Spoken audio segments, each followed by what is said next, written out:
Hello ladies and gentlemen, welcome back. Force here, and today I'll be providing you with a brief overview of Heroes of the Storm. Over the past 2 days at BlizzCon, we learned a bunch of new information about this game, and here in this video I will be giving you a quick recap of everything we know up until this point. So the first thing that I want to say is, this is not a traditional MOBA. Blizzard is really making significant strides to set this apart from other games in the genre, like Dota, League of Legends, Heroes of Newerth, and even the original Dota mod. They're making this a much different feeling experience. They're doing it in two ways. The first way is hero customization, the skill system, and the way you upgrade your characters within a game. The second way is the maps that you fight on. This is not a traditional 3-lane MOBA style map where the main focus is pushing the lanes. There are still creep, there are still towers, there are also towns, and they're still pushing towards an enemy base, but it is important to realize that is not the main focus of the game.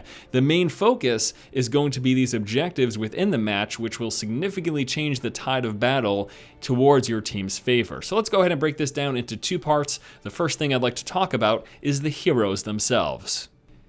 In Heroes of the Storm, there are 4 different types of heroes that you can play as. There are assassins, warriors, support heroes, and then specialists. And those basically work the way that you assume them to. Assassins are going to be mass damage dealers that are rather weak. Warriors are the tanky class. Support are healers and support. And specialists are classes that are used for very specialized purposes, like classes that are really good at taking down enemy towers and towns, or classes that are really good at taking down enemy creep. Just an example of a few of the heroes we'll get to play are Kerrigan, Tassadar, Jim Raynor, the Demon Hunter and Witch Doctor from Diablo, Diablo himself, Illidan, Gazlo, Malfurion, and Arthas. That's just a short segment. They're going to be pulling from the full rich history of all Blizzard games when it comes to the different heroes that you're going to have access to here in this game. So when we're in game, how do we power up our character while we're playing? Well, there is the basic leveling system, but a big difference in Heroes of the Storm is there are no individual levels. Levels are entirely team-based. So as a player kills an enemy player or kills enemy creep, the team experience and team level will increase. One great thing that this does is makes it so that support characters don't have to worry about being underleveled. As your team levels up, if you're a great support, you are also going to level up with the team as a whole. That's a really good change that I'm actually really happy about. There is also no gear within this game. No gear whatsoever. As a result, no shops like you see in Dota or League of Legends. Customization in the hero is entirely ability-based with a hero talent system and player choice in terms of what you get to do. So there are basic abilities for your heroes, and you can augment those to your different playstyle. There'll be different augmentations for all of the basic abilities for each of the heroes. A couple of examples. Stitches has a basic power called Hook, and with Hook you're able to whip out a hook, grab an enemy, pull him towards you. Well, it can be augmented to have a longer range, making it much more effective. Tyrael has this ability known as Hand of Sacrifice. This allows him to link to another player and absorb all incoming damage that player takes. Well, if you change that, if you augment it to fire chains, it adds fire damage between the two players' link. So you can then use that link to pass through enemy creep or enemy players to do additional damage. Very interesting and very nice to see that sort of augmentation and customization. Then we have the ultimates, or as is known in Heroes of the Storm, heroic abilities. Every hero has multiple heroic abilities, and you get to choose based on your playstyle the one that you want to use. A few examples of heroic abilities. For Jim Raynor, he has got the Hyperion, in which he calls down a battle cruiser, which does mass area of effect damage as it moves in a straight line, especially effective at taking out enemy minions and taking out enemy structures. But he also has a more enemy player or PvP focused ability known as Banshees, in which Banshees will come and assist Jim in whatever he's fighting. So with the Hyperion, enemy players can move out of its range because he has no control over it, but the Banshees are going to be much more difficult for enemy players to avoid. And then we have Arthas. He has got 2 heroic abilities known as Sindragosa, in which he calls down the Frost Dragon to do a wave of frost damage in a straight line, or if you rather swarm enemies, you've got the option to summon the Army of the Dead. So the hero customization that affects gameplay boils down to choosing different augmentations for your hero's basic abilities, and then also choosing which heroic ability or ultimate that you want to use for your hero. And again, all of these can can really change up the playstyle. You could take a character that's focused on healing and change him to one that's maybe focused on buffs or a little more defensive character. So not each one of the heroes are really going to have their set playstyle. There will be choices and room for customization within each one of these. There's also customization through a variety of skins, which you would assume, and it looks like Blizzard is really putting a ton of effort into this, offering a wide array of skins for each one of the different heroes. Now, given that this is going to be a free-to-play game, I believe that's what we heard last, this is where the money is probably going to come in which you can purchase the skins that you like. I have to say, though, they're doing a really good job of making the skins that are purchasable very enticing, because there's some really cool ones that are available.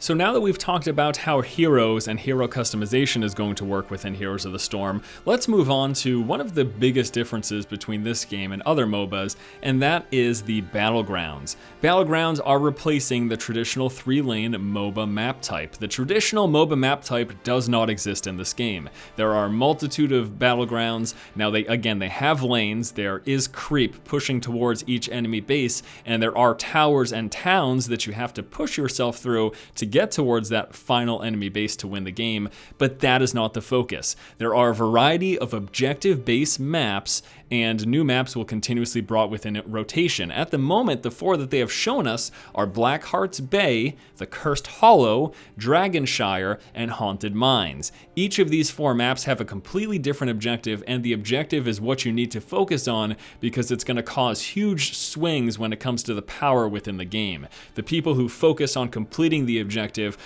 is the team that's likely going to win. It's not so much focused on the team fights, and you've got big team fights, and whoever wins them is going to win the game. Sure, that definitely helps because it helps level up your team, but the people who focus on the objectives are going to have that clear power. So here are some examples.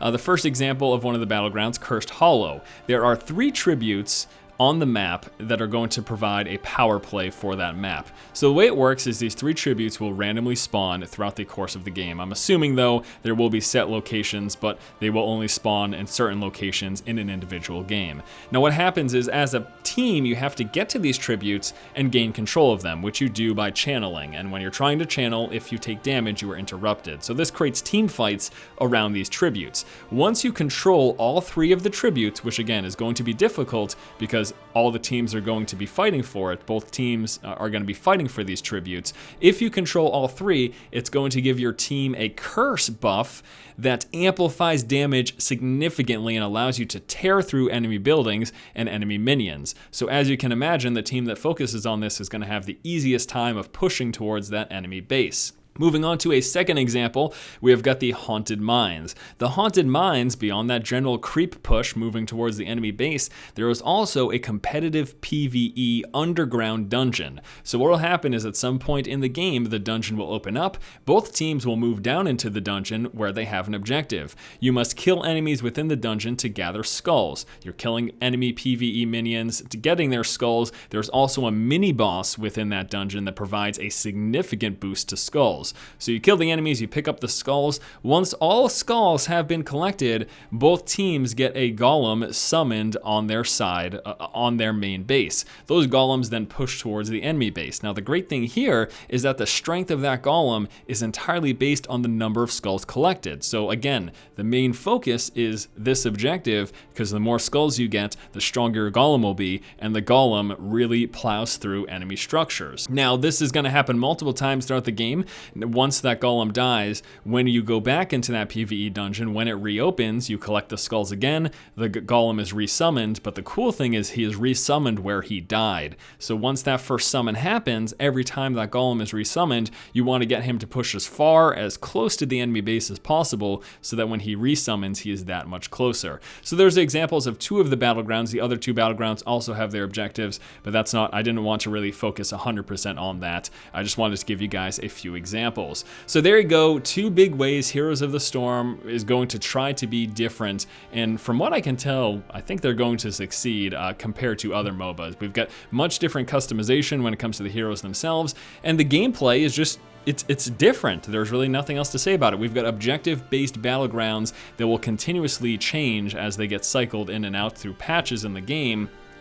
And it really is going to quite drastically change the way this game is played. It's really going to change the focus of individual matches. I also love that they're shooting for 20-minute games, and a couple of other cool things that are in the game. There are mounts, which allow you to move much more quickly and get into and out of battle. There's also the ability to reserve characters prior to queue. So if you're queuing up with some friends and you want to try a specific class makeup, you don't have to worry about someone else stealing it at the start. You'll be queued up, locked into those classes. So there you go. Pretty cool. That's the overview. I am really excited about this game. You will definitely see some more coverage here on the channel. So if you liked this overview, please be sure to subscribe. More Heroes of the Storm and other great gaming coverage coming. So stay tuned. Thank you guys so much for watching. If you like the content, once again, please subscribe, keep watching, and keep owning.